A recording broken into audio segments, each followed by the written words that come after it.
Hello, you absolute legends. Competitive gaming has many different subgenres, the most popular being esports, where, let's be real, is where most of the money is. Then we have racing simulations, speedrunning, high scores, and crazy challenges. But there is one niche of gaming that requires a very special type of personality, and this is high-round competition in Black Ops Zombies. The premise is relatively simple: just survive for as long as you can until you reach the highest round possible. The reason I say this requires a special type of person is because of the length of time that you may need to play in order to reach the highest round, which is 255, or even just to set a new world record. Some of these records require over 100 hours of play. This makes it easily one of the most time-demanding competitions that exists in gaming. Historically, gaming marathons aren't a novel concept. The movie Man vs. Snake highlights the journey of Tim McVeigh trying to claim back the arcade game Nibbler world record. In that case, Tim played for 44 hours straight, which is a very long time to continuously play a game. Of course, there have been claims of even longer marathons. Our good friend Todd Todgers claims to have played for 85 hours straight, almost twice as long. Except it has to be noted that the important distinction is that Tim McVeigh performed his feat in front of a camera crew, while Todd Todgers just pulled the number out of his ass and has not once provided a single video for a single one of his fake scores. In any case, long marathons are difficult to sustain as it is. And then we have Black Ops Zombies high rounds, where some records take well over 100 hours to achieve. Granted, with these runs you do have the luxury of pausing to sleep, but still that's a very long time, and it's a huge investment. And if you've played over 100 hours and you're near round 255, the stress must be extreme. And then we have the cream of the crop when it comes to high round marathons, and this is the level Nacht der Untoten on Black Ops 3. In 2021, the player Tom Fantasy became the first person to reach level 255 on this map, and it took him almost 300 hours, easily the longest high round marathon ever performed. And it was a pretty big deal at the time. It even got a Dexerto article and a Reddit post with 4,000 upvotes. When speaking to Dexerto, Tom claimed that he had to play 13 hours a day for 25 days, and a lot of his game was even streamed live on Twitch. When you contrast this to a chronic cheater like Todd Rogers who just made up records with no supporting evidence, Tom's 300-hour marathon seemed like it was pretty legit. But then, after 5 years, on the 1st of June 2026, Tom admitted that his run was fake, which makes it, as far as I know, the longest faked world record in history. Today we will take a look at this bizarre faked run and how it was ultimately exposed. I really hope you enjoy.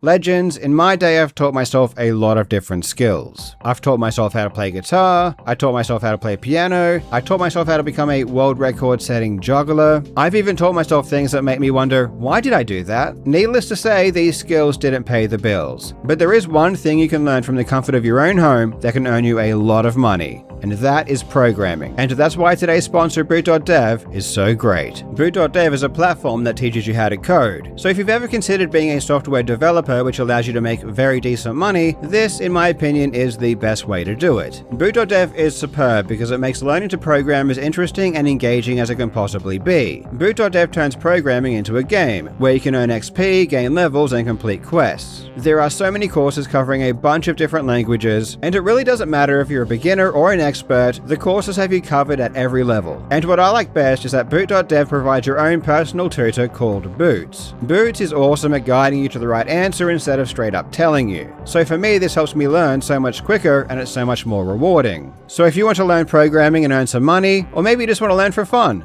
click my link in the description or scan the QR code on screen and use code CARLJOBS for 25% off your entire first year on an annual plan. Plus, there's even a 30-day no questions asked money back guarantee, so there really is no reason not to try it out. Black Ops Zombies high round competition is interesting because, while in principle you might think that the strategy would be to just play it safe, don't die, kill zombies, and progress through rounds at a reasonable pace. But because of technical reasons, this isn't how things play out. If anything, they turn more into speedruns than mere survival challenges. And one of the biggest variables that affects high round play is something called the reset. For each map, after a certain amount of hours, the game just crashes. I'm not going to pretend like I know the exact technical reasons, and I'm not even going to try to bother to explain them here, but it does have something to do with the amount of entities that exists on each map. In practice, the larger the map is and the more entities that exist on that map, the shorter the amount of time you have to play a map before it shits itself. And this isn't exactly a short amount of time. It could be 70 to 100 hours or even more into playtime before this happens.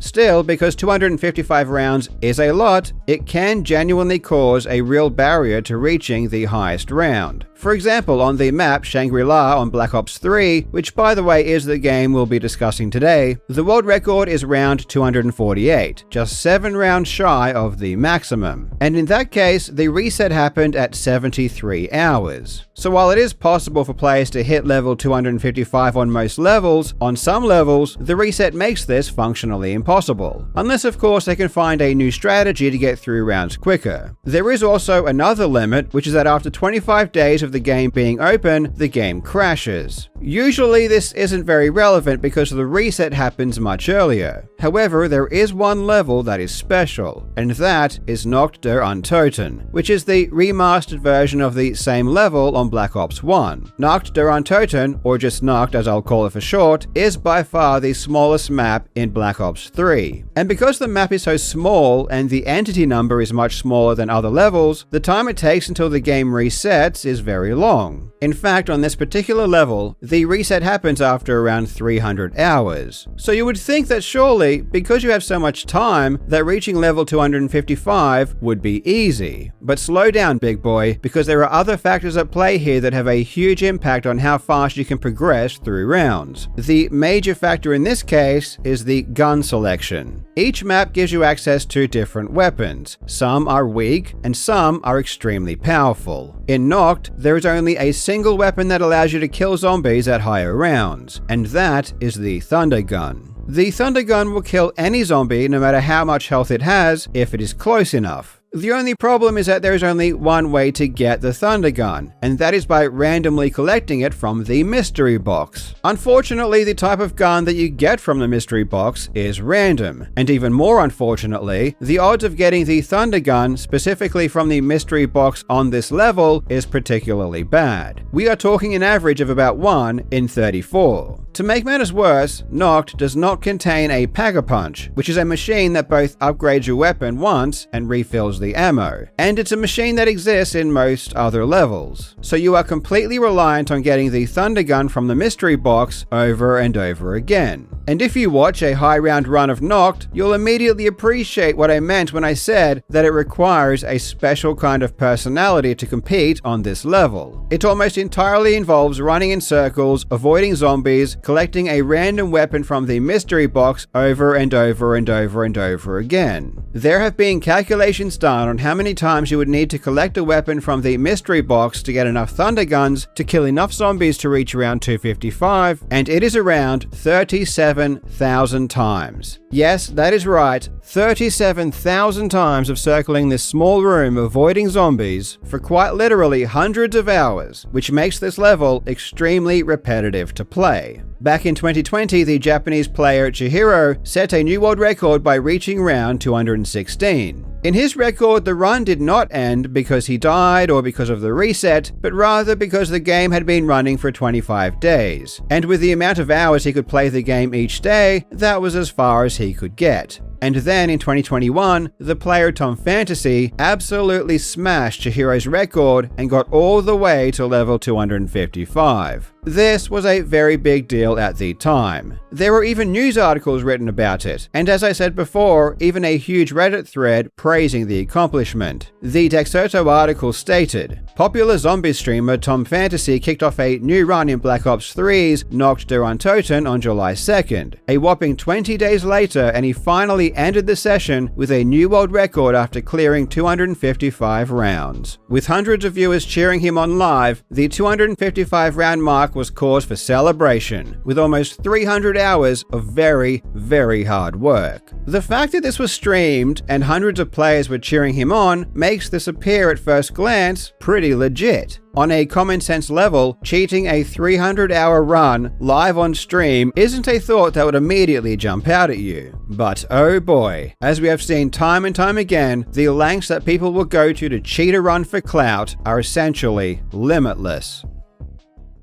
So let's fast forward 5 years. Tom still has the record, and Chihiro is still sitting in second place with his score of round 216. At this point, a new challenger enters the ring, a player by the name of Zombie Killer 69. First of all, what a name. Zombie Killer. Really, you couldn't think of anything more creative for a game where you literally kill zombies? And second of all, nice. So, Zombie Killer 69 plays Nacht and is doing really well. He even surpasses the round set by Chihiro, but then something very strange and unexpected happens. At round 221, Zombie Killer gets an error, and the game glitches out. On screen it says connection interrupted, and the zombies all freeze in place. You can hear the frustration in Zombie Killer's voice, which makes sense because this happened after 213 hours of playtime. If this happened to me, I would lose my mind.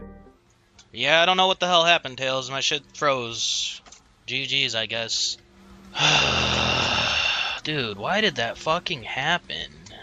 In any case, while Zombie Killer didn't seem to know what happened, word of this weird glitch did spread around the community, and there was one player in particular who almost immediately knew what the case may be. As I mentioned before, Nacht on Black Ops 3 is a remaster of Nacht on Black Ops 1. And if you check the rankings for that level on Black Ops 1, the highest round ever achieved is only 150. In that case, the issue is not the reset time or the 25-day limit, it's something else entirely. It's called the box error. You'll notice that in high round runs on Nacht on Black Ops 1, players will put on screen a number showing box hits. This is because after you grab a weapon from the mystery box a certain amount of times, the game crashes. In Black Ops 3, because it's a newer game and has higher memory limits, the box error occurs if you open the box around 30,000 times. And in practice, this just never happens because the reset glitch happens long before you would have an opportunity to open the box 30,000 times. But as I keep saying, Nacht is special. Because the map is so small and the reset time is so long, this does provide a legitimate opportunity for someone to use the mystery box 30,000 times in one run. And if this error does happen in Black Ops 3, the way it presents itself is this connection interrupted error. The player who immediately connected these dots was the player Jumpy, and he immediately ran some tests to see exactly how many times in Black Ops 3 you can use the mystery box before the game shits the bed.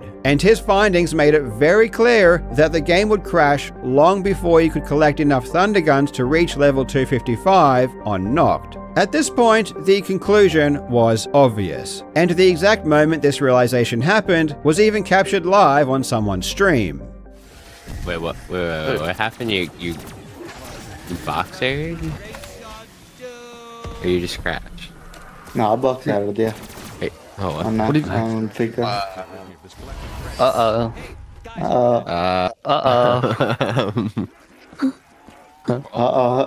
Wait, does Slayton know about the lore? Or did you Yeah, neither is laying on gamers now. Oh shit, there's news, there's news, holy shit. Supposedly, Tom allegedly. Because there's a box error, apparently, that you will reach on Nacht before 2 Yeah. Wait, what? Yeah, 25 is not possible now. He cheated?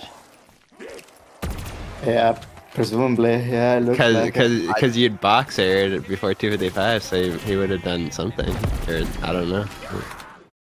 There was just no way that Tom Fantasy could have reached round 255 on Nacht. The game would never allow it. This box error is simply unavoidable, and there is just no other way to kill all of the zombies. Unsurprisingly, after Jumpy let his findings be known to the community, Tom immediately confessed. The craziest part of this is while Tom did cheat, he would have actually had to have played 300 hours of a fake run in order to stream his record. Tom would go on to explain that it took around a month to create the run, and every time the game crashed, he would use cheats to get back to where he was, and to then splice the sections together. As far as I know, this is easily the longest faked world record I've ever seen. If you do know of a longer faked record, please let us know in the comments. Personally, I was alerted to this situation when someone posted a video by J-Dubs in my Discord, and I did chat with J-Dubs, who gave me his blessing to cover the story again, and he also helped me learn more about it, so a huge thanks to him. And I also spoke with Jumpy, who was the person who really cracked this case and proved that Tom's run must have been faked. Make sure to go and subscribe to both of their channels. Now finally, before we end, a couple of videos ago I asked people to try and find a splice in Corey with 2R's faked Resident Evil Gauntlet run, and someone did actually find it. We already knew that Corey had spliced 2 sections together because of the ammo discrepancy, although we didn't know exactly where. But someone named Wednesday13 noticed that before the cutscene where a scripted fight is initiated, Corey's gun was covered in blood and goo. This is because earlier he had shot an enemy at close range and the enemy's blood went onto his gun. But then, after this small cutscene, Corey's gun was magically clean. No goo, no blood at all. The only circumstance where the gun's appearance is reset is when you die and restart back at a checkpoint. So clearly, Corey died at this fight, reset at the checkpoint, and then spliced the second run onto the first. We can't see exactly where the splice happened, because splicing during a cutscene is so easy that you can make it seamless. But this is where the splice occurred. Thanks for watching, you legends. I hope you're having a fantastic day, and I will see you in the next video.